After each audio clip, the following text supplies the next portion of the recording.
Assalamualaikum warahmatullahi wabarakatuh. Semoga semuanya dalam kondisi sehat walafiat ya. Dalam pertemuan kali ini kita akan bahas tentang restrukturisasi keuangan perusahaan. Ya, jadi teman-teman bisa lihat kasus yang masih booming gitu ya. Kasusnya perusahaan Garuda yang sekarang sedang direncanakan untuk dilakukan restrukturisasi ya. Mungkin untuk lebih jelasnya nanti bisa berselancar di dunia maya untuk mencari perkembangan kasusnya PT Garuda gitu ya. Oke, nah itu bisa sebagai contoh dalam restrukturisasi keuangan perusahaan. Oke, untuk restrukturisasi tadi ilustrasinya adalah perusahaan Garuda ya, memang lagi booming-boomingnya, bisa diperdalam dengan berselancar di dunia maya. Oke, apa yang dimaksud dengan restrukturisasi perusahaan ya? Jadi merupakan tindakan mendasar perusahaan atau corporate action yang bersifat strategik dan berdampak signifikan pada aspek-aspek kehidupan perusahaan. Jadi kalau kita melihat di sini itu dilakukan oleh perusahaan sendiri gitu ya, yang sifatnya adalah strategi. Jadi kalau melihat perkembangan kasusnya PT Garuda, ada beberapa pilihan yang dilakukan ya, yang dibuat oleh pemegang saham utama di PT Garuda yang nanti akan ditawarkan ke investor dan juga kreditor dengan harapan bisa diterima kan gitu. Nah, ini berupa strategi ya dan berdampak signifikan pada aspek-aspek kehidupan perusahaan ya, termasuk SDM, kemudian keuangan, kemudian misalnya operasionalnya juga sekarang ya. Tujuan restrukturisasi adalah untuk memperbaiki ya dan memperkuat kinerja perusahaan ya, dengan adanya proses restrukturisasi ini ada harapan gitu ya untuk memperbaiki kinerja perusahaan Garuda dengan harapan PT Garuda kinerjanya bisa membaik gitu ya. Latar belakang adanya restrukturisasi yaitu adanya kondisi kinerja perusahaan yang membutuhkan tindakan-tindakan signifikan dan mendasar gitu ya. Karena melihat adanya kesulitan keuangan yang diperoleh oleh perusahaan tersebut. Tujuannya adalah untuk penyelamatan dan penyehatan kinerja. Nah, kalau kita lihat beberapa bulan sebelumnya atau mungkin tahun sebelumnya, kita melihat ada tindakan korupsi yang dilakukan oleh pihak manajemen gitu ya. Nah, ini kan berdampak pada kinerja dari perusahaan. Oleh karena itu perlu diselamatkan dan perlu disehatkan kinerjanya. Tujuan strategi pengembangan dalam rangka memperbesar peluang pertumbuhan perusahaan. Ya, jadi untuk mencari strategi pengembangan dengan harapan bisa memperbesar peluang pertumbuhan perusahaan. Nah, kalau kita melihat dari bagian ini gitu ya, yang namanya restrukturisasi perusahaan itu bisa terbagi dalam banyak hal. Yang pertama bisa dilihat dari restrukturisasi keuangan, bisa juga dilihat dari restrukturisasi manajerial. Nah, kalau dari sisi restrukturisasi manajerial itu bisa dari komposisi manajemennya mungkin mengalami pengurangan gitu ya. Kemudian yang kedua struktur organisasinya, karena SDM berkurang otomatis struktur organisasinya belum mungkin banyak gitu ya, sekarang menjadi sedikit mengecil gitu ya untuk mengurangi besarnya pembiayaan. Selanjutnya terkait sistem operasinya. Sistem operasinya juga semakin mengalami penurunan gitu karena dampak dari adanya kesulitan keuangan. Nah, kita bisa lihat pada kasus PT Garuda gitu ya. Kemudian untuk restrukturisasi keuangan itu terdiri dalam dua ya. Yang pertama restrukturisasi portofolio, ya, restrukturisasi portofolio atau aset. Yang kedua, restrukturisasi struktur modal. Nah, nanti kita akan bahas ini ya, yang untuk portofolio aset ada merger dan divestasi. Nah, merger ini ada konsolidasi, ada absorpsi, ada akuisisi. Sedangkan untuk divestasi ini jenisnya ada spin off, sell off, dan split off. Untuk struktur modal ya, itu ada public offering ya, penawaran ke masyarakat umum. Ada dengan LMO atau MBO. Nah, nanti kita akan bahas ini secara detail dalam slide-slide selanjutnya. Oke. Restrukturisasi keuangan itu merupakan upaya perubahan yang bersifat mendasar dan strategik pada keuangan perusahaan untuk memperbaiki kinerja keuangan perusahaan. Dalam rangka apa? Dalam rangka mengoptimalkan penciptaan ataupun peningkatan nilai perusahaan. Kembali lagi bahwa memang tujuan utama dari perusahaan itu adalah memakmurkan kekayaan pemegang saham, meningkatkan nilai perusahaan gitu ya. Nah, ini terbagi menjadi dua ya. Tadi ada restrukturisasi portofolio dan juga ada restrukturisasi struktur modal. Kita akan bahas yang pertama tentang restrukturisasi portofolio ya. Yang dimaksud ini adalah dengan mengubah komposisi aset ya, terutama komposisi unit-unit bisnisnya atau bisnis lain atau divisi-divisi usaha perusahaan ya. Jadi dengan mengubah komposisi aset ya, biasanya kan kalau sudah besar perusahaan tersebut punya unit bisnis atau mungkin divisi-divisi dari perusahaan tersebut dengan tujuan untuk apa? Memperbaiki ataupun memperkuat kinerja perusahaan agar lebih produktif ya. Bahasa mudahnya tidak banyak yang harus dikelola, jadi lebih fokus gitu ya pada mungkin usaha utamanya, sehingga tidak terlalu banyak misalnya mengurusi unit-unit bisnis lainnya. Nah, hal ini bisa dilakukan dengan namanya apa? Dengan namanya merger atau divestasi gitu ya. Nah, kita akan bahas untuk merger. Merger itu adalah penggabungan dua atau lebih perusahaan menjadi satu perusahaan yang lebih besar gitu ya.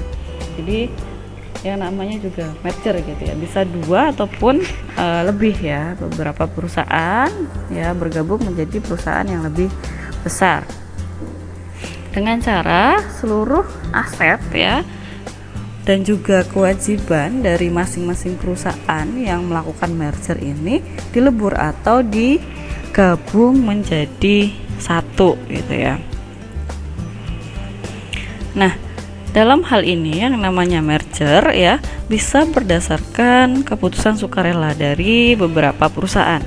Jadi memang mereka sudah menganalisa dan mereka berniat untuk melakukan merger gitu ya.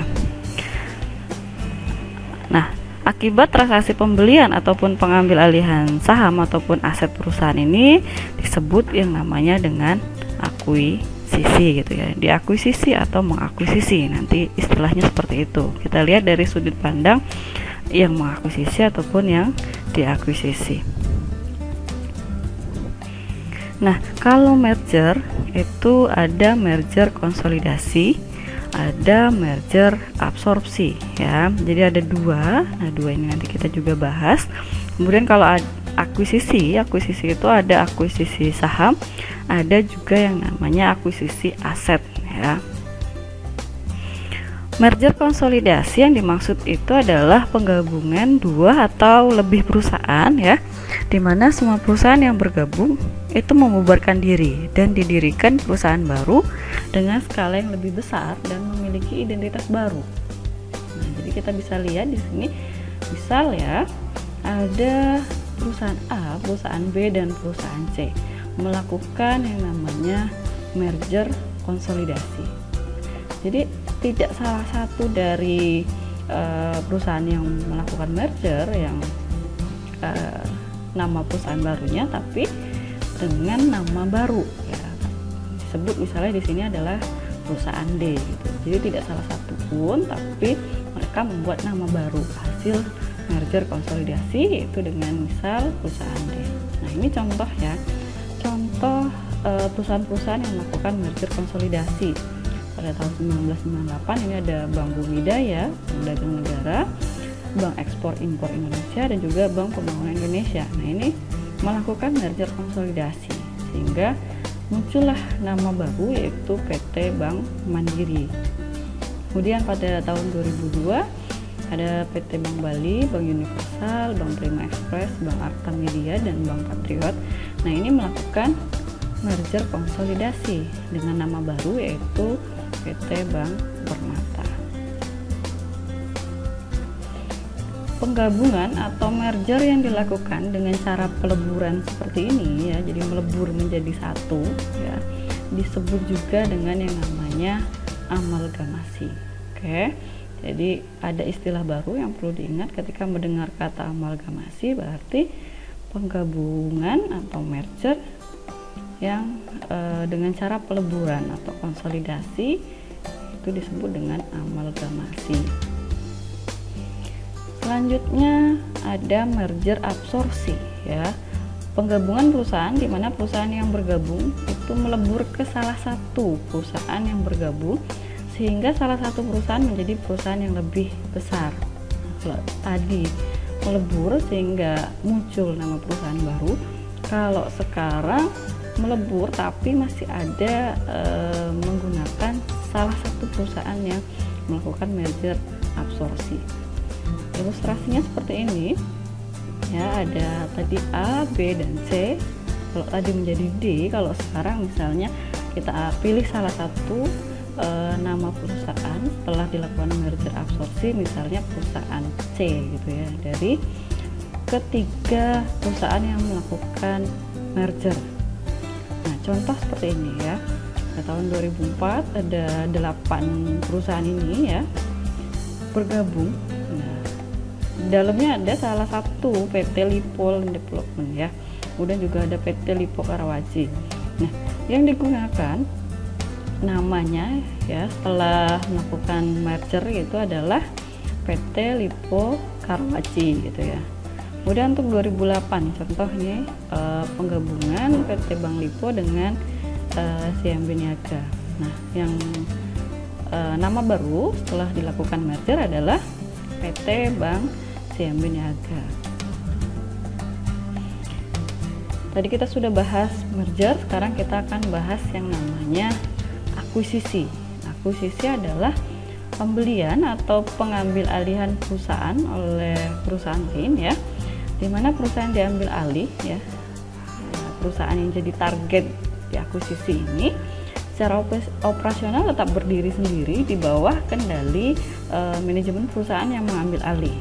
Jadi diambil alih gitu ya untuk manajemen dari perusahaan target yang akuisisi tadi. Status perusahaan yang diambil alih adalah sebagai anak perusahaan ya. Jadi dia adalah anak perusahaan dari perusahaan induk. Perusahaan induk ini adalah perusahaan yang mengakuisisi gitu ya. Contoh ini pada tahun 2008 ya, PT Carrefour Indonesia membeli 75% saham ya. Jadi tadi ada akuisisi dalam bentuk saham ya.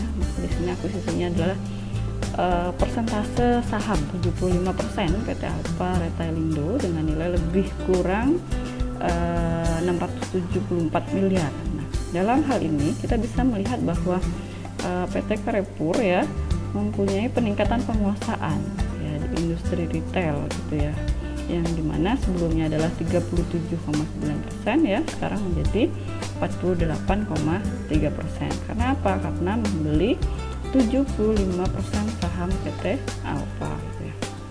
Kemudian pada tahun 2014 PT XL Axiata ya mengakuisisi PT Axis Telkom Indonesia dengan beli saham PT Axis ya.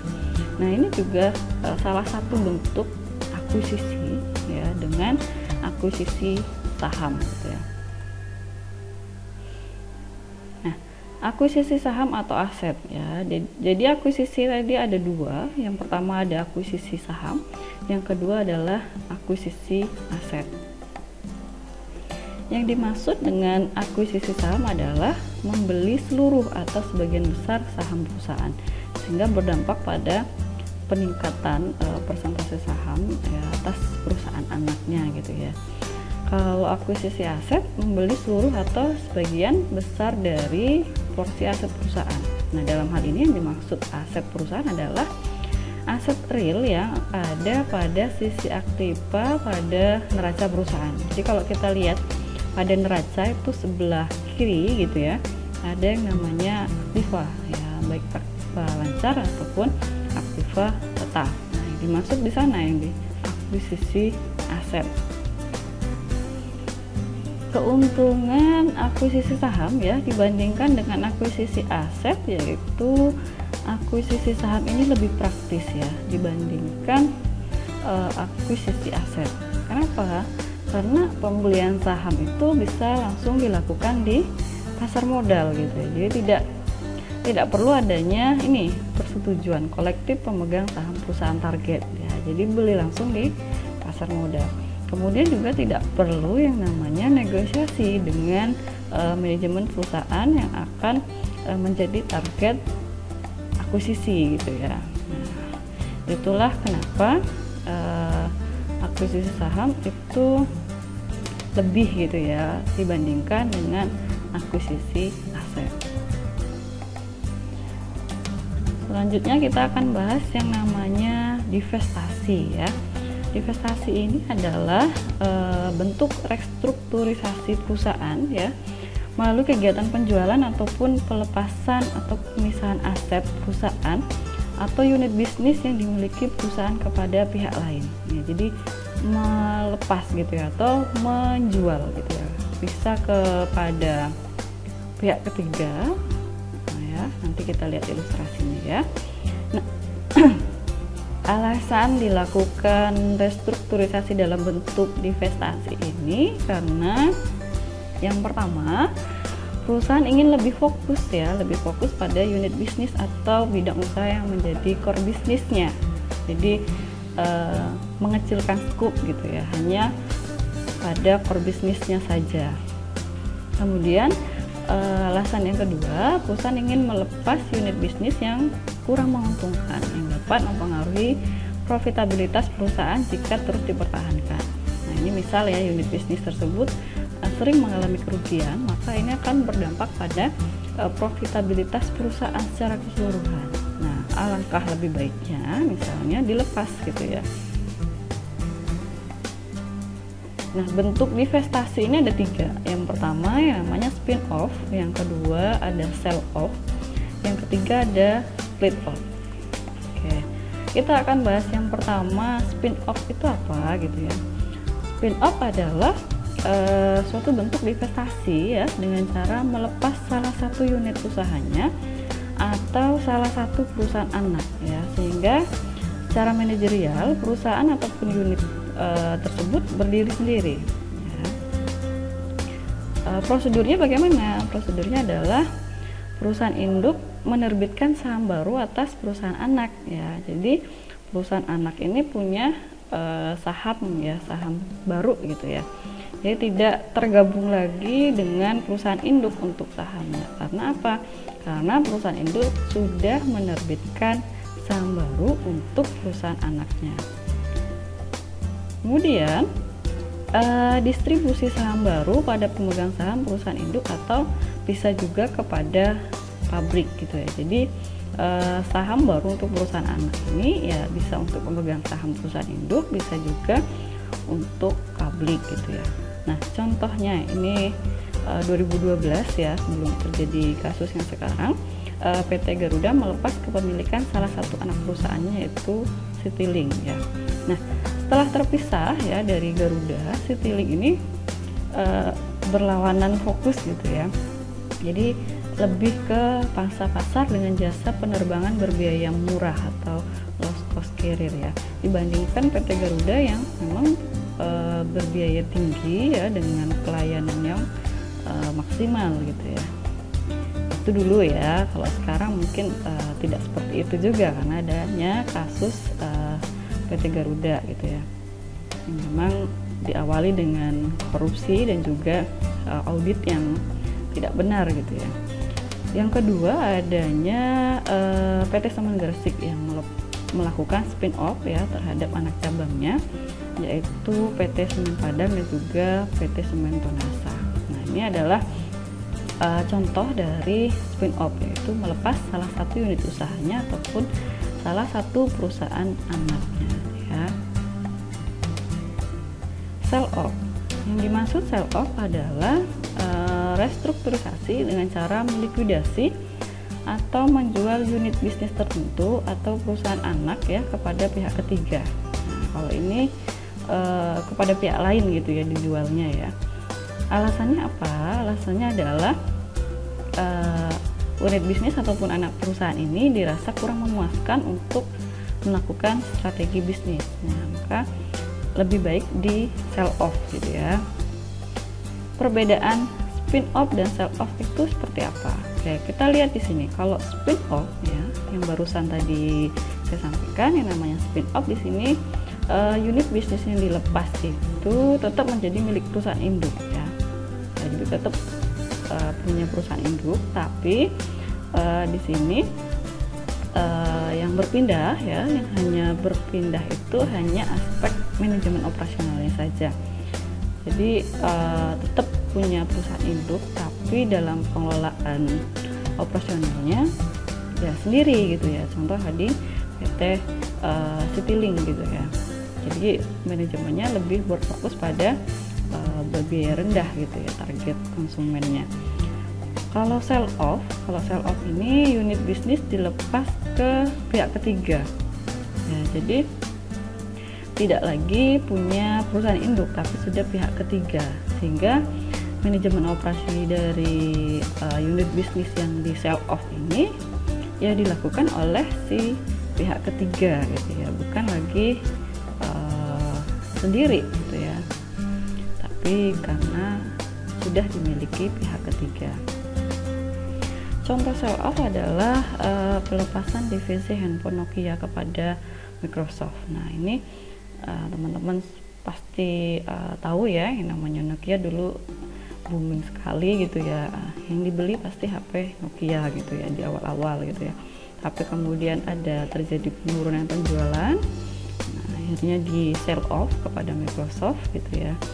Dan banyaknya juga bermunculan merek-merek baru yang mungkin lebih murah gitu ya, kemudian aplikasinya lebih menjual ya, maka di sini ada persaingan yang cukup ketat gitu, sehingga Nokia dijual ke Microsoft. Nah, adanya sell off ya ke Microsoft ini, muncullah Nokia yang baru, mungkin agak jauh berbeda dengan versi-versi lama gitu ya, dan mungkin juga pasarannya sudah banyak yang tertarik pada merek-merek yang baru gitu ya, bukan lagi pada Nokia. Jadi kalau kita melihat pangsa pasarnya Nokia memang tidak seluas dulu gitu ya. Selanjutnya kita akan bahas yang namanya split off. Nah, tadi udah spin off, sell off gitu. Sekarang adalah split off. Yang dimaksud split off adalah pelepasan unit bisnis ataupun anak perusahaan ya, di mana unit bisnis yang dilepas ini sebagian ya masih punya pemegang saham perusahaan induk gitu ya. Namun pemegang saham tersebut harus melepas kepemilikannya terhadap perusahaan induk. Nah, yang dimaksud ini seperti apa? Bisa kita lihat pada contoh ya.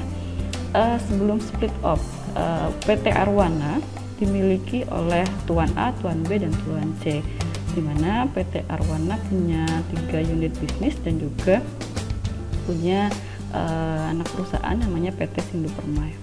Nah, setelah dilakukan yang namanya split off, di sini kita lihat bahwa PT Arwana hanya dimiliki Tuan A dan Tuan B saja. Nah, Tuan C-nya kemana gitu ya? Tuan C memiliki PT Sindu Permai, jadi dilepas, di split off gitu ya. PT Arwana sekarang hanya punya 3 unit bisnis. Untuk PT Sindus sudah beralih ke Tuanse, di mana Tuanse sudah tidak memiliki saham di perusahaan induk. Ini yang dimaksud dengan split off gitu ya. Perbedaan antara motif investasi dan divestasi dalam restrukturisasi. Nah, kita lihat di sini namanya investasi ya. Dengan adanya investasi, perusahaan mengalami pertumbuhan dan juga memiliki tambahan dana ya, karena adanya investasi.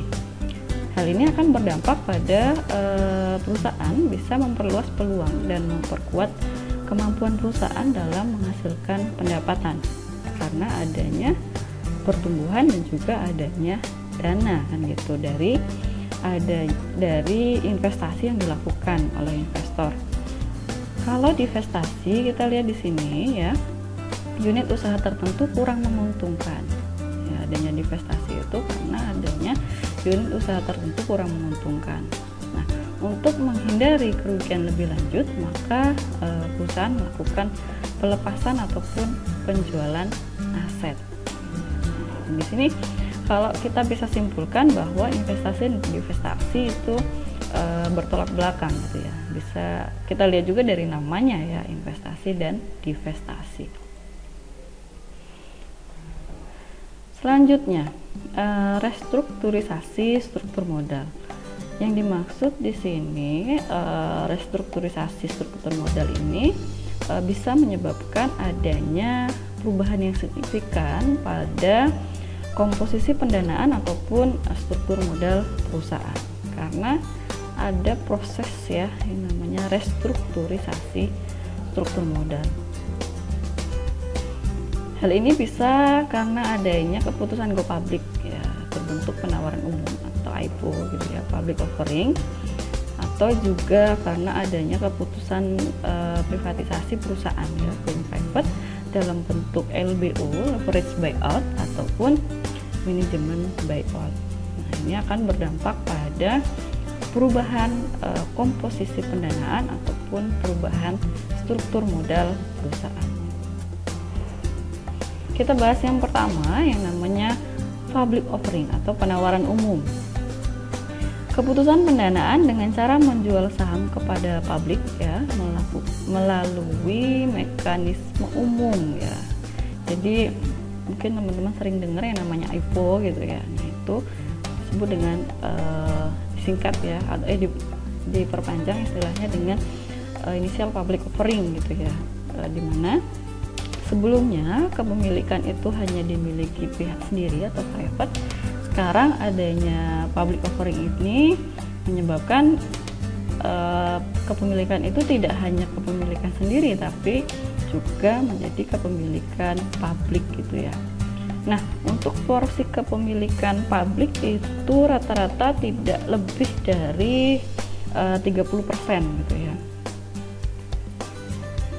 Dan di mana jalannya perusahaan masih dikendalikan oleh pemegang saham lama, karena di sini ada ketentuan ya, perusahaan itu dimiliki publik tidak lebih dari 30% saja. Kita bisa lihat contoh struktur kepemilikan salah satu perusahaan go public di mana porsi kepemilikan publiknya kurang dari 30%. Ini contoh nama-nama pemegang saham ya. Nah, di masyarakat umum ini masih kurang ya, hanya 19,78%. Kemudian kita akan bahas leverage buyout atau LBO ya, akuisisi perusahaan dengan sumber dana utang.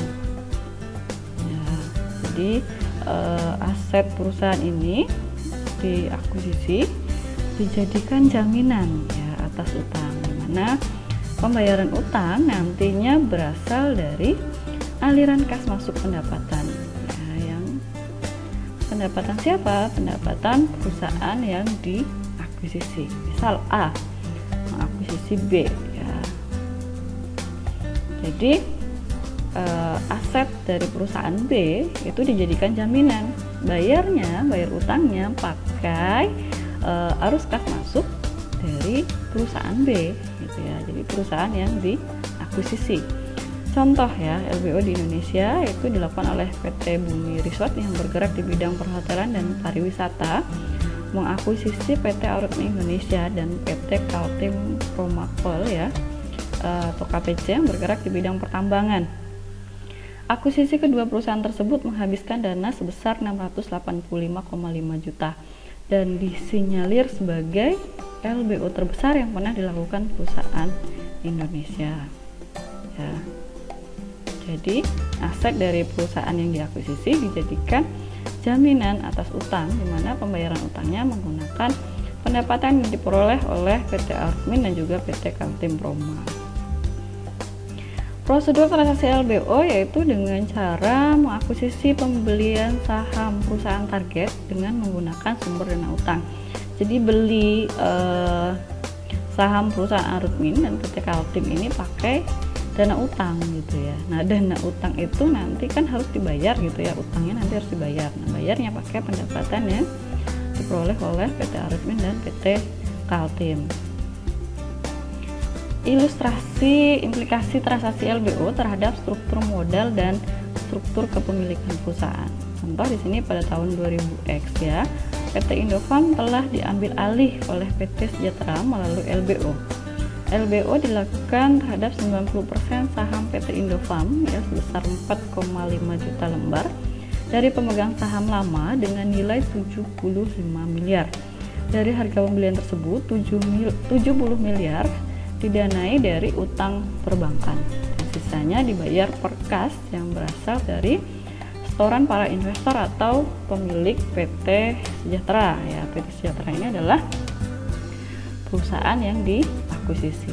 Nah, ini adalah neraca sebelum LBO ya. Kita lihat di sini ada utang usaha, ada obligasi. Nah, namun setelah adanya LBO, kita lihat di sini utang usaha 10 miliar gitu ya. Ada tambahan utang bank karena tadi diakuisisi ya menggunakan utang bank. Muncullah utang bank 70 miliar. Obligasinya tetap 20 miliar.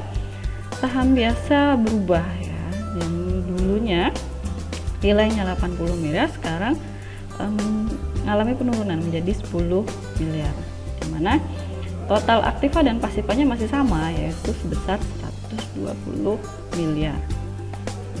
Nah, kita lihat debt ratio sebelum LBO. Kita lihat di sini caranya dengan total debt dibagi total aset. 30 miliar ini ya dibagi dengan 120 miliar. Debt ratio sebelum LBO adalah 25%.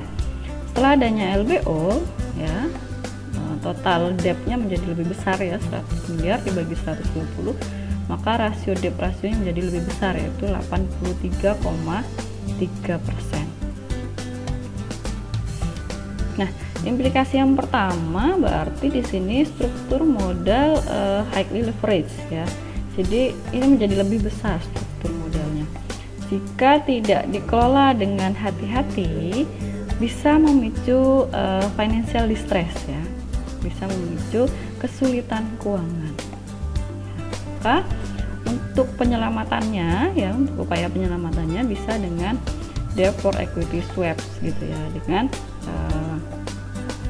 alat instrumen derivatif, salah satunya itu swaps ya. Nanti kita bisa pelajari di materi instrumen derivatif yang namanya swap itu apa gitu ya. Selanjutnya implikasi yang kedua ya, struktur kepemilikan PT Indofarm pasca LBO yaitu 90%, dimana 4,5 juta lembar saham dikuasai investor pengakuisisi dan 10% 0,5 juta lembar saham dikuasai pemilik lama. Nah, oleh karena itu implikasinya berarti kendali berada di tangan investor yang mengakuisisi gitu ya. Implikasi yang ketiga, nilai modal sendiri 5 juta lembar ya, 5 juta lembar saham ini berubah pasca LBO dari yang awalnya 80 miliar menjadi 10 miliar. Selanjutnya kita bahas tentang manajemen buyout dan manajemen buy-in ya, MBO atau MBI.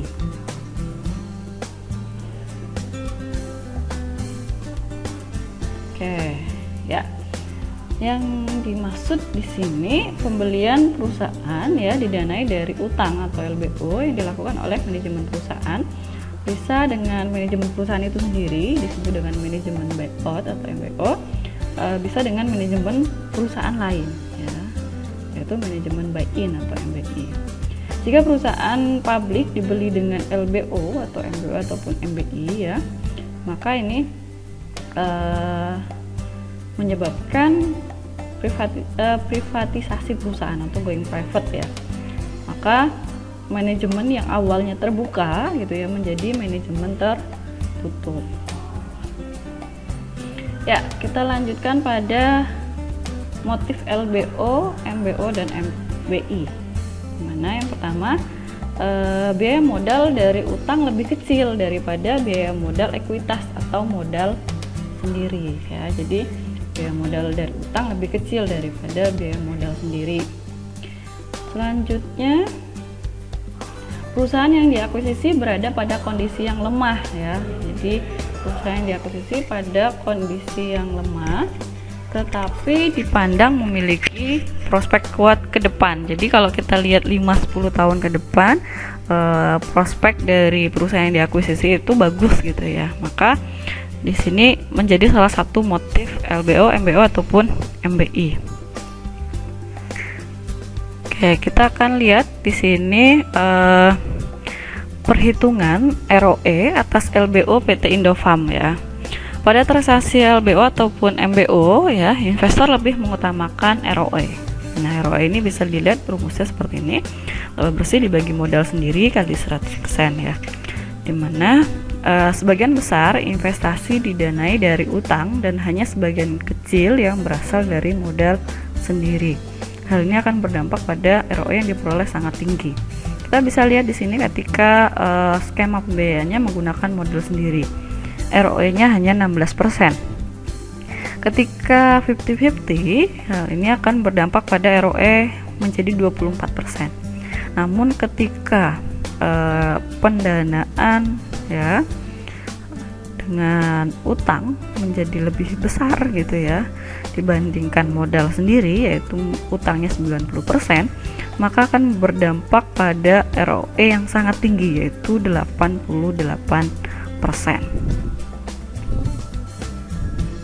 Maka makin besar ya porsi utang ya, makin besar porsi utang di sini, maka makin besar ROE. Nah, hal ini menjadi daya tarik bagi investor untuk membeli dengan skema LBO gitu ya.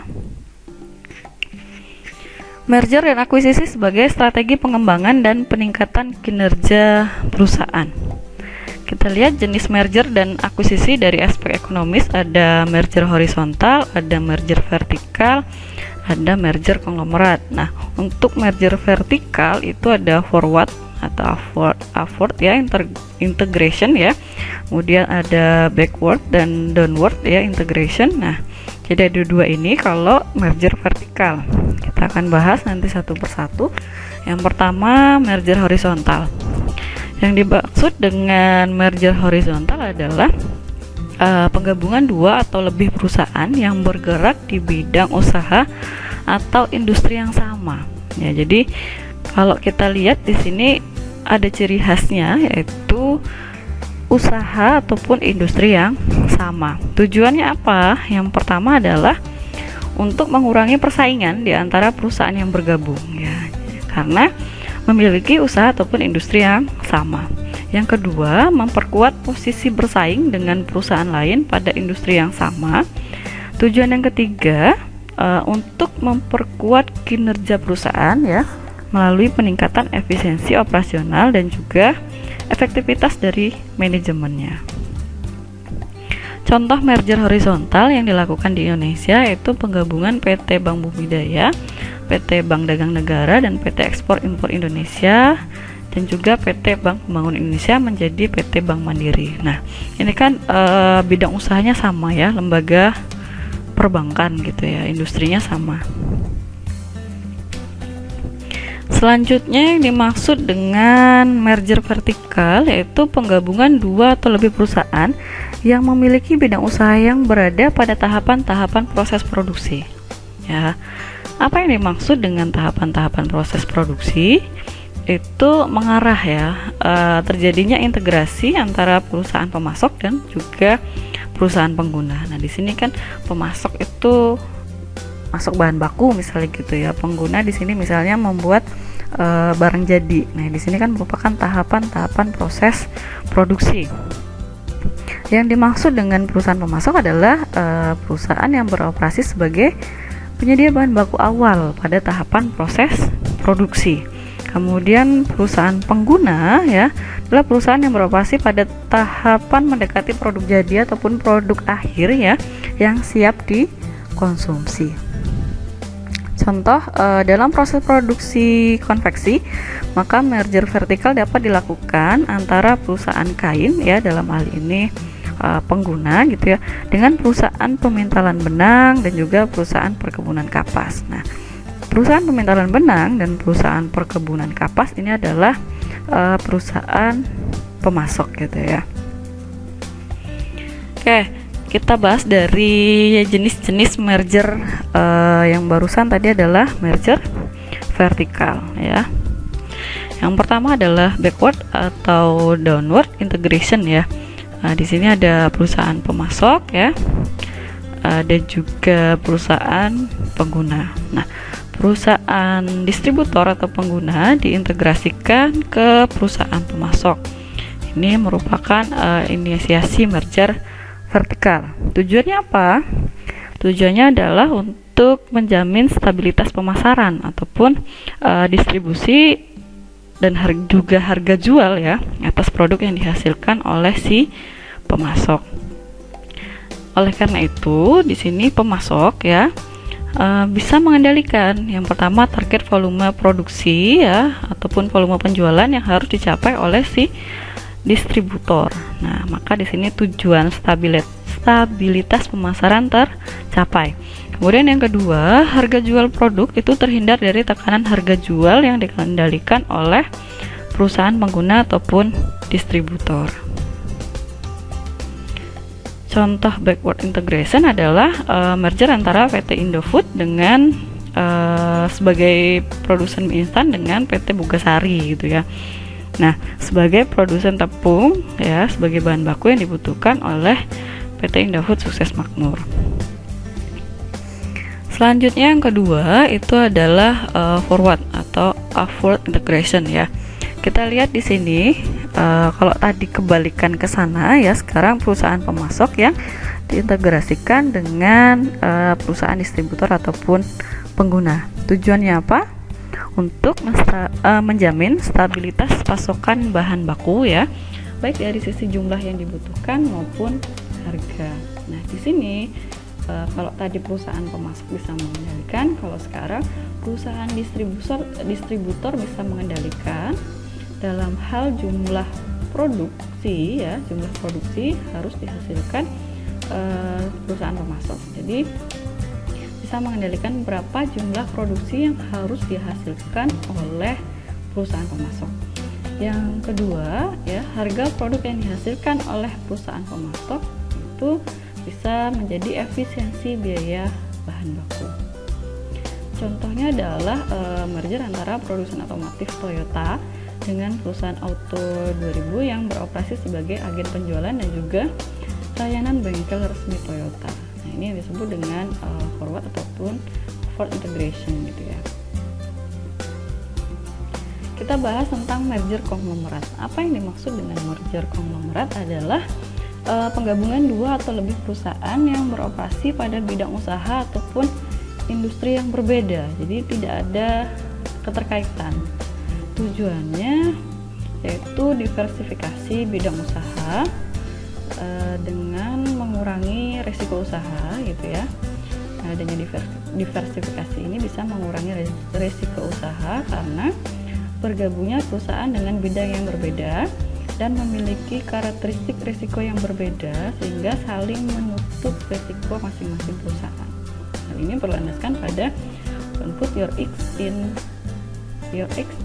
one basket ya. Jadi tidak menaruh telur dalam satu keranjang gitu ya.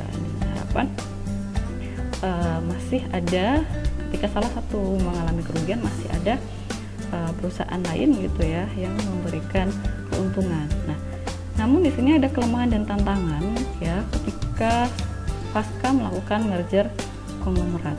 Nah, karena apa?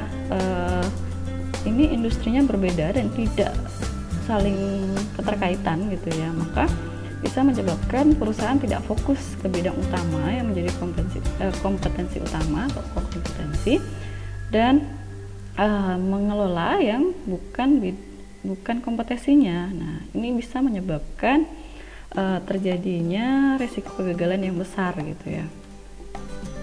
Contohnya adalah merger yang dilakukan oleh PT Siloam Healthcare dengan PT Arya Duta Hotel, berarti industri kesehatan dengan industri perhotelan dan juga industri pengembangan properti. Memang ada keuntungannya, tapi sebelum sampai dengan keuntungan itu tercapai, ada kelemahan dan tantangan yang harus dilaksanakan gitu ya, karena punya industri yang berbeda dan tidak adanya keterkaitan satu sama lain gitu ya. Motif dalam melakukan merger dan akuisisi bisa dengan motif ekonomi atau motif non ekonomi. Nah, kita lihat satu persatu. Untuk motif ekonomi ya, motif yang terkait dengan tujuan ekonomis perusahaan, yaitu meningkatkan nilai perusahaan atau memaksimumkan nilai kekayaan pemilik. Motif ekonomi merger dan akuisisi bisa jadinya tercipta sinergi ya dari bergabungnya dua atau lebih perusahaan, di mana kondisi ini bisa saling menguntungkan ya antara dua atau lebih perusahaan ya, karena mereka saling bergabung sehingga menghasilkan nilai tambah ya bagi perusahaan secara keseluruhan. Nah, sinergi yang dimaksud di sini adalah sinergi operasional, bisa juga sinergi finansial, bisa juga sinergi manajerial. Ilustrasinya misalnya perusahaan A nilainya 2, perusahaan B nilainya 3. Nah, dengan adanya penggabungan ya motif ekonomi di sini, maka A plus B yaitu 2 plus 3 ya. Kita bahas untuk sinergi operasional. Yang dimaksud sinergi operasional itu ada berbagai macam. Ada pemanfaatan skala ya, ada perluasan pasar, ada kepastian pasar, ada kepastian pasokan bahan baku, juga ada diversifikasi risiko bisnis, dan juga karena adanya teknologi. Untuk pemanfaatan skala ekonomis ya, ciri bawaan di sini kinerja lemah dan memiliki kapasitas produksi yang menganggur, sehingga dengan adanya penggabungan tadi kapasitas menganggur perusahaan meningkat, berpotensi untuk adanya peningkatan volume produksi secara efisien dengan memanfaatkan akumulasi kapasitas menganggur. Nah, kita bisa lihat pada ilustrasi ini ada 3 perusahaan ya. Ini ada kapasitas produksi yang dimiliki, ini juga ada informasi kapasitas produksi yang termanfaatkan, maka kapasitas produksi menganggurnya ketika digabung itu menjadi 5.000 ton. Nah, ini perlu dimanfaatkan gitu ya. Jika perusahaan mampu menambah volume dan kapasitas yang ada, dalam hal ini disebut dengan skala ekonomi, maka biaya rata-rata per unit produk akan semakin kecil, yang disebut dengan distribusi biaya tetap. Nah, terjadilah yang namanya nanti ya, kalau terlaksana, yang namanya efisiensi biaya. Ini bisa digambarkan dalam grafik gitu ya, dengan adanya pemanfaatan skala ekonomis gitu ya. Selanjutnya motif yang kedua itu ya, perluasan pasar ya. Tujuan merger horizontal itu perluasan dan penguasaan pasar. Jika perusahaan berdiri sendiri, persaingan antara perusahaan pemasok terjadi. Nah, ini akan mengorbankan margin kontribusi sehingga berdampak pada penekanan harga jual. Dan juga jika melakukan tadi ya, tidak melakukan merger gitu, maka akan memperbesar biaya produksi. Nah, tujuannya untuk meningkatkan kualitas. Namun ketika perusahaan bergabung ya, persaingan tidak ada ya, mungkin menurun gitu ya, kemudian ada kemungkinan dapat mengendalikan pasar sehingga berdampak pada profitabilitas menjadi lebih tinggi. Kepastian pasar ya, perusahaan pengguna ataupun distributor bergabung dengan perusahaan produsen. Ini dilakukan merger vertical forward integration. Manfaatnya adalah kepastian pasar dan efisiensi biaya pemasaran produk. Nah, ketika perusahaan berdiri sendiri, maka perusahaan pengguna menentukan produsen diinginkan ya. Kemudian produsen harus saling bersaing dalam harga dan kualitas. Tapi ketika perusahaan bergabung, maka penjualan produk ke perusahaan menjadi terkendali dan tidak perlu yang namanya persaingan yang terlalu ketat gitu ya. Dan berdampak pada pengendalian volume dan harga penjualan. Selanjutnya, kepastian pasokan bahan baku. Ya, perusahaan penyedia bergabung dengan perusahaan pengguna yang disebut dengan merger vertical backward integration ya. Manfaatnya adanya stabilisasi jumlah pasokan bahan baku dan harga. Nah, jika perusahaan bergabung, maka perusahaan pengguna tidak perlu bersaing dengan pengguna yang lain. Hal ini akan berdampak pada pengendalian harga beli bahan baku yang diproduksi. Diversifikasi risiko bisnis ya. Melakukan merger konglomerat ini ya, awalnya melakukan merger konglomerat, ada sinergi operasional ya, memperkecil risiko bisnis gitu ya. Nah, di sini memperkecil risiko bisnis maksudnya potensi kegagalan perusahaan untuk merealisasi pendapatannya semakin kecil gitu ya.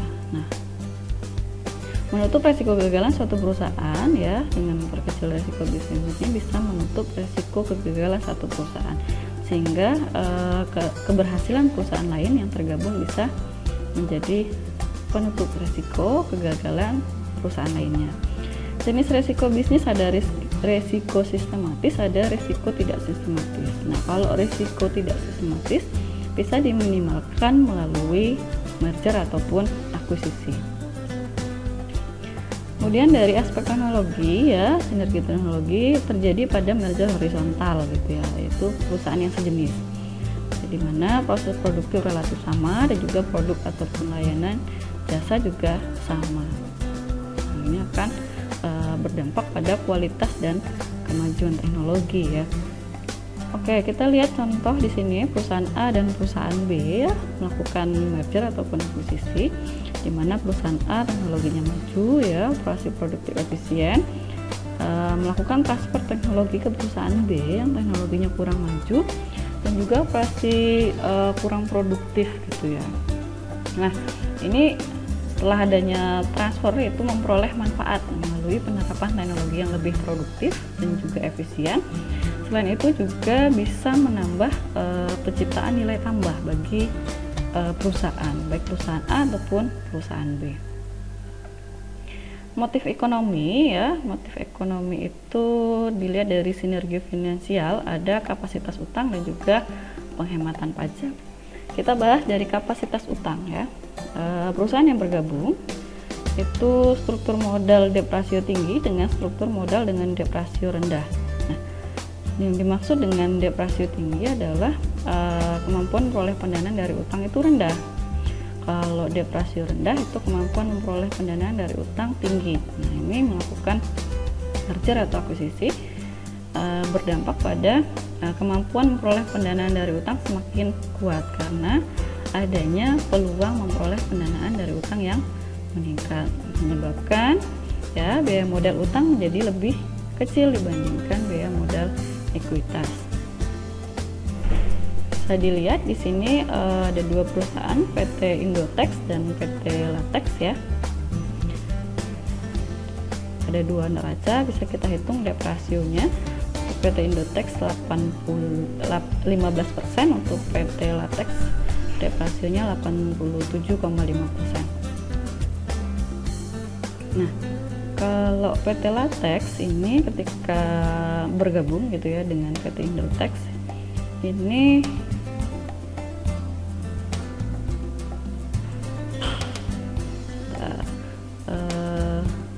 bisa melakukan merger absorpsi ya, di mana PT Indotex melebur ke PT Latex. Kenapa? Karena PT Latex hanya bisa menggunakan sumber dana ekuitas yang relatif mahal karena debt rasionya cukup tinggi. Dengan adanya merger ya, absorpsi tadi, maka debt ratio PT Latex menjadi 54,5%. Jika awalnya ya 75%, maka di sini maksimal 75%, maka debt capability 20,5% dari total aset perusahaan pasca merger ya. Jadi setelah adanya merger, debt capability-nya menjadi 20,5% dari total aset perusahaan, sehingga berdampak pada struktur modal menjadi lebih fleksibel setelah adanya pasca merger. Selanjutnya penghematan pajak. Nah, ini bisa dilihat ketika PTA ya, tarif pajaknya sama mengakuisisi PTB, yang dimana PTB ini misalnya beberapa tahun mengalami kerugian gitu ya. Nah, kerugian ini menurut aturan Undang-Undang PPH nomor 36 tahun 2008 ya, bisa dikompensasikan pada tahun pajak berikutnya dengan batas waktu 5 tahun gitu ya, untuk meringankan beban pajak perusahaan yang mengalami kerugian. Nah, ini bisa dimanfaatkan gitu ya untuk dikompensasikan guna mengurangi laba kena pajak pada tahun-tahun selanjutnya gitu. Bisa kita lihat di sini 2011 laba karena sebelumnya rugi, maka bisa dikompensasikan ya, sehingga masih ada kerugian yang masih dikompensasikan lagi. Baru tahun 2012 menghasilkan laba kena pajak gitu ya, misalnya setelah semua kerugian sudah dikompensasikan. Nah, di sini bisa kita lihat ya, ketika berdiri sendiri seperti ini gitu ya. Nah, 2011 ya, 8 miliar kali 25%, maka pajaknya 2 juta. Nih, setelah adanya merger bisa nihil gitu ya. Kemudian pasca akuisisi, di sini beban pajaknya jadi seperti ini. Nah, total penghematan pajak bisa kita lihat di sini 2 miliar ditambah hasil ini ya, hasil pengurangan ini, sehingga ada penghematan pajak sebesar 3 miliar 750 juta. Kompensasi atas kerugian pajak itu terbagi menjadi dua ya, ada tax loss carry forward, ada tax loss carry backward ya. Nah, kalau ini dikompensasikan pada laba periode berikutnya, tapi kalau tax loss carry backward adalah dikompensasikan pada laba periode sebelumnya ya, bisa dilihat dari kata-katanya ya. Selanjutnya motif ekonomi dari sinergi manajerial. Di sini perusahaan A, di mana perusahaan A manajemen capable, sumber daya terdidik, terlatih dan terampil ya, mengakuisisi perusahaan B, di mana manajemen dan sumber daya lemah, kinerja tidak efektif dan efisien. Dengan adanya akuisisi ini terjadi alih pengetahuan dan kemampuan manajerial ya, sehingga perusahaan setelah merger itu bisa lebih efisien dan produktif. Motif non ekonomi itu terbagi menjadi 3 ya. Yang dimaksud non ekonomi berarti tidak terkait langsung dengan upaya peningkatan nilai perusahaan. Ada motif pribadi manajer, ada pasar tenaga kerja manajer, ada ambisi dari si pemilik. Kita lihat di sini menggunakan Hybris hipotesis ya. Itu motif pribadi manajer, keputusan manajer didorong oleh ambisi gitu ya, kepentingan dari si pribadi ataupun eksekutif perusahaan, dengan harapan ukuran perusahaan menjadi lebih besar ya. Semakin besar berarti semakin besar kompensasinya gitu ya, sehingga manajer memperoleh kompensasi, pengakuan, penghargaan dan aktualisasi diri dengan melakukan merger dan akuisisi ya, sehingga manajer dipandang sebagai kuat gitu ya, capable dan dihargai apabila berhasil mengelola beberapa perusahaan sekaligus. Yang kedua, pasar tenaga kerja manajer. Perusahaan A, posisi perusahaan B, di mana perusahaan B, kinerja perusahaannya awalnya lemah menjadi lebih kompeten. Nah, di sini ada kehilangan pekerjaan ya, karena tadi manajemennya lemah. Gitu. Ini karena adanya akuisisi, manajer menjadi lebih kompeten dan memiliki porsi kepemilikan perusahaan lebih dari 50% gitu ya terhadap perusahaan B. Ambisi pemilik ya, membangun kerjaan bisnis ya, mana pemilik memiliki porsi pemilikan perusahaan lebih dari 50%, berarti punya kendali atas keputusan-keputusan strategik perusahaan, termasuk keputusan merger dan akuisisi. Dengan adanya merger dan akuisisi yang dilakukan oleh si pemilik, maka bisa menguasai berbagai perusahaan. Selanjutnya, indikator keberhasilan dan kegagalan dari merger dan akuisisi. Bisa kita lihat tujuan ekonomi restrukturisasi untuk memperbaiki ataupun memperkuat kinerja perusahaan, ya, dengan harapan bisa meningkatkan nilai perusahaan. Nah, ini merupakan sinergi, ya, setelah melakukan merger ataupun akuisisi. Indikator keberhasilan bisa indikator berbasis pasar, yaitu harga saham, bisa indikator berbasis kinerja, yaitu profitabilitas, gitu, yang bisa dilihat dari rasio ROE, ya, return on equity, ataupun ROI, ya, return on investment. Penyebab kegagalan ada dua, yaitu penilaian atas perusahaan target kurang cermat. Yang kedua, keputusan merger ataupun akuisisi dimotivasi oleh motif-motif non ekonomis tadi, ya, misalnya ambisi, gitu, ya. Taktik akuisisi ada friendly acquisition, ada hostile acquisition.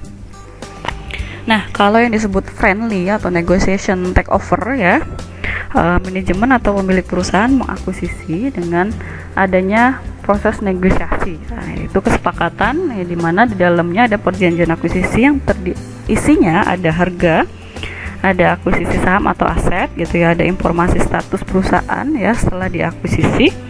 Kemudian juga ada status manajemen perusahaan yang diakuisisi, ya, setelah adanya akuisisi tersebut. Nah, dimana di sini manajemen atau pemilik perusahaan yang diakuisisi, gitu, ya, bernegosiasi dengan manajemen atau perusahaan yang akan diakuisisi, sehingga terbitlah yang namanya perjanjian akuisisi. Ini yang disebut dengan friendly, ya, atau negotiation. Selanjutnya hostile, ya, hostile acquisition atau hostile takeover, ya, pengambil alihan tanpa melibatkan, ya, pihak manajemen perusahaan target atau perusahaan yang akan diakuisisi, dengan cara membeli seluruh atau sebagian porsi mayoritas saham perusahaan, ya, di pasar modal, ya. Jadi beli seluruh atau sebagian porsi mayoritas saham perusahaan target yang di pasar. Mekanismenya bisa dengan pembelian secara terbuka atau tender offer, ya. Nah, berhasil, gitu, ya, jika seberapa menarik harga yang ditawarkan perusahaan pengakuisisi. Taktik perlawanan, ya, hostile acquisition atau adanya hostile takeover dengan poison pill atau white knight atau dengan shark repellent, ya. Kita ada juga dengan flip in, ya. Kemudian sachet fill, ada juga dengan golden parachute, ya, ada juga dengan super majority, ya. Kemudian dual class stock. Nah, ini kita akan bahas nanti, ya.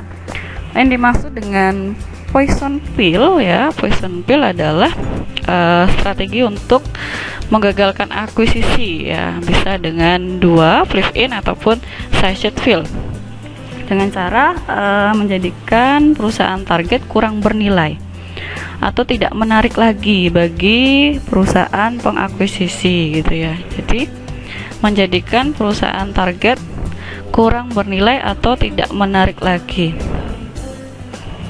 Nah, yang dimaksud flip in itu yaitu tujuannya untuk menjebak, ya, menjebak pengakuisisi menghadapi kerugian ketika keputusan akuisisi dilakukan, ya. Contoh ini PT Rapi, ya, akan mengakuisisi PT Indah. Nah, maka PT Indah yang mau diakuisisi menerapkan yang namanya flip in, gitu, ya, dengan menerbitkan 250 lembar saham baru atau right issue dengan harga Rp500 per lembar untuk pemegang saham lama, ya. Jadi menggantikan saham yang dijual pada PT Rapi, ya, karena PT Rapi tadi membeli 250.000 lembar saham PT Indah, gitu, ya.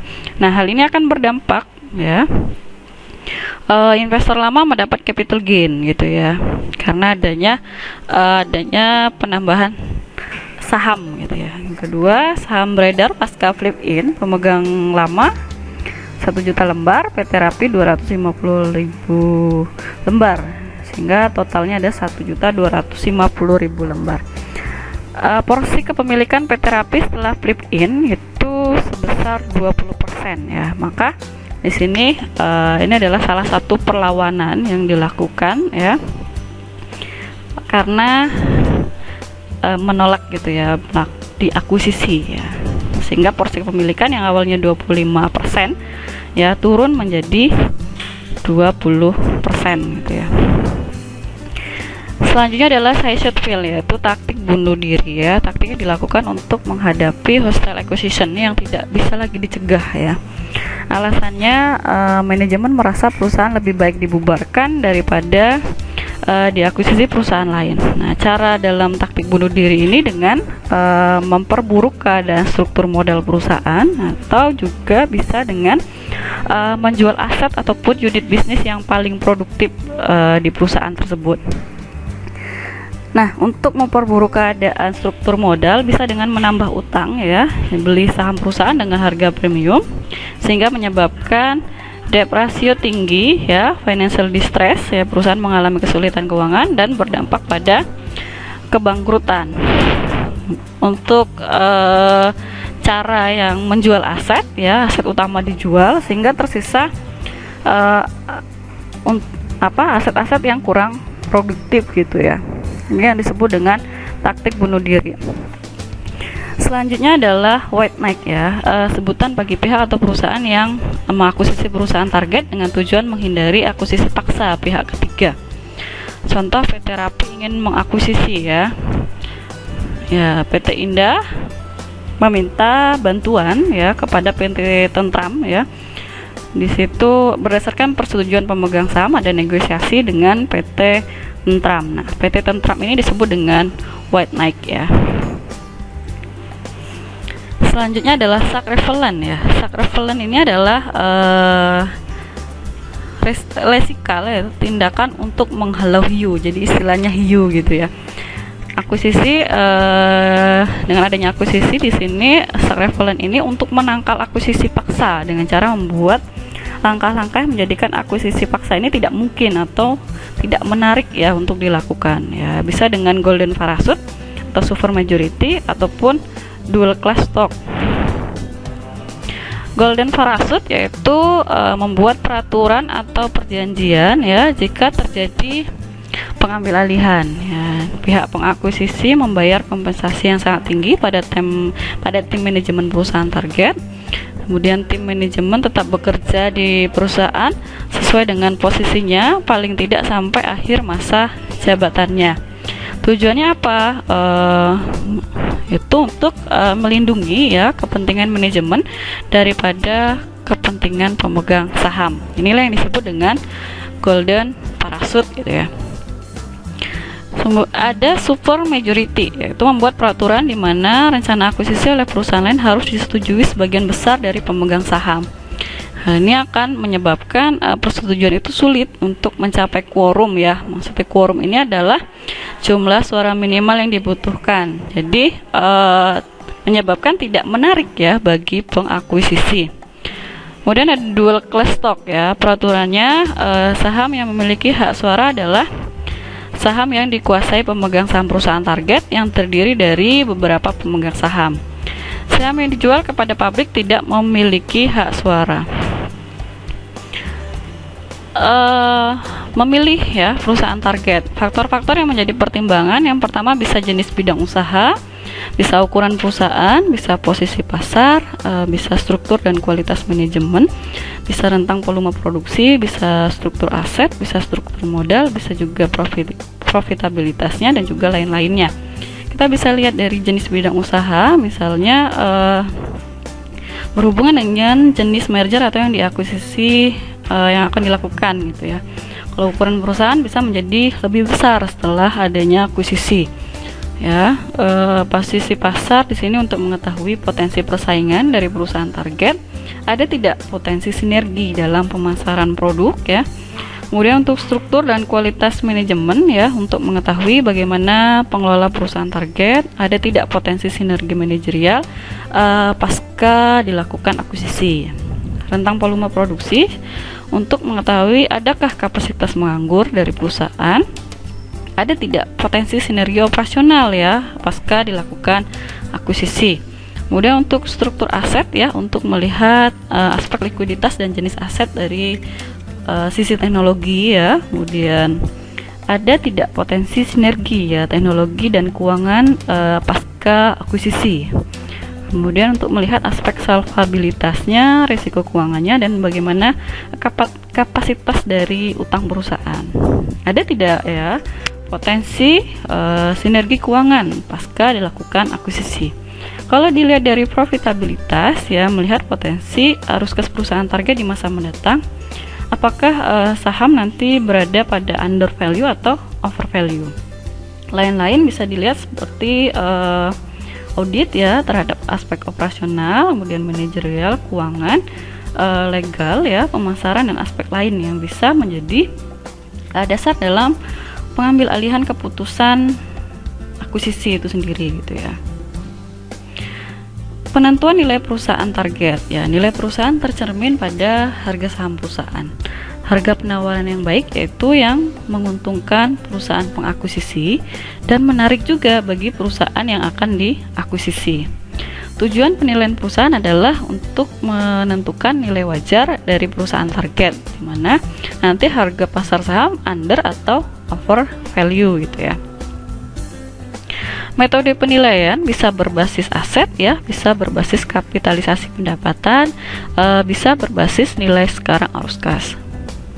Kita lihat berdasarkan penilaian berbasis aset ya, di mana nilai perusahaan itu total nilai buku aset setelah penyesuaian ya, setelah adanya revaluasi dikurangi total utang kewajiban. Nah, kita bisa lihat di sini nilai perusahaan gitu ya. Kita bandingkan antara dua ini ya. Kita lihat bahwa di sini adanya peningkatan nilai perusahaan. Namun metode ini ada kelemahannya, yaitu tidak mempertimbangkan prospek perusahaan ke depan. Kalau menggunakan metode penilaian berbasis kapitalisasi pendapatan ya, metode penilaian berbasis kapitalisasi pendapatan bisa dihitung menggunakan ini ilustrasinya. Nah, di mana di sini ada asumsi dividen konstan gitu ya, ada juga asumsi dividen bertumbuh. Nah, kita lihat di sini bahwa ada perhitungan yang dilakukan untuk menentukan nilai perusahaan gitu ya, menggunakan rumus ini. Nah, di sini ada kelebihan, yaitu nilai perusahaan lebih realistis ya, karena berdasarkan penentuan nilai investasi ataupun nilai aset yang rata-rata diperlukan ya untuk menghasilkan pendapatan sesungguhnya dari perusahaan. Kalau menggunakan metode penilaian berbasis nilai sekarang arus kas, ini rumusnya seperti ini ya, di mana nilai perusahaan adalah nilai sekarang dari arus kas yang masuk yang diterima perusahaan selama umur ekonomis. Ini contohnya. Kelebihannya yaitu nilai perusahaan dihasilkan telah memperhatikan prospek perusahaan ke depannya, sehingga lebih representatif mengindikasikan nilai wajar perusahaan. Namun ada kekurangannya, kompleksitas dalam mengestimasi arus kas mendatang gitu ya, karena hanya dilihat dari arus kasnya saja. Kesimpulannya, dari beberapa metode penentuan nilai perusahaan itu akan lebih baik ya kalau tidak hanya mengandalkan satu metode, tapi menggunakan beberapa metode, di mana bisa diperkuat dengan metode lain ya, untuk mengantisipasi dari keterbatasan ya masing-masing metode. Oke, saya kira itu untuk materi restrukturisasi ya dan kebangkrutan ya. Mudah-mudahan bermanfaat. Nanti lanjut follow up menggunakan e-learning. Kurang lebihnya saya mohon maaf. Saya akhiri, wabillahi taufik walhidayah. Wassalamualaikum warahmatullahi wabarakatuh.